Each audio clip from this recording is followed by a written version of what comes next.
I love you Irin. থাপ্পড় চেনেন? চিনি তো। খাবেন? কে দেবে? আমি। দেরি করছো কেন?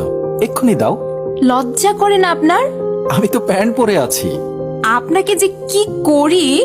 বিয়ে করো। আসলেই একটা থাপ্পড় দেওয়া উচিত আপনাকে। চাইলে আদরও করতে পারো। সামনে থেকে সরুন। পেছন পেছন আসবো নাকি? আপনি কি করেন? স্টাডি করি। আপনার বাবা কি করেন? বাবা নেই। মারা গেছেন?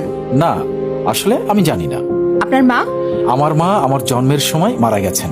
থাকেন কোথায়? বস্তিতে এক ভিক্ষুকের সাথে। এখন তিনি আমার মা। আমি আপনাকে ভালোবাসতে পারবো না। কেন? ভিখারির ছেলেকে কি করে বয়ফ্রেন্ড বানাই আমি?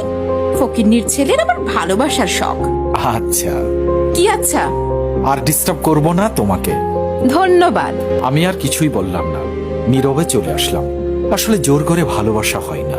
তাছাড়া আমি যেহেতু ভিখারির সন্তান, সেহেতু এসব ভাবাও আমার জন্য পাপ। কি সত্যি গরিবদের ভালোবাসা হয় না? গরিবদের মন কি ভালোবাসা পেতে পারে না? ভালোবাসা কি ধনী গরিব দেখে ভালোবাসা হয়? আমার কাছে তুমি মানে সাত রাজার ধন।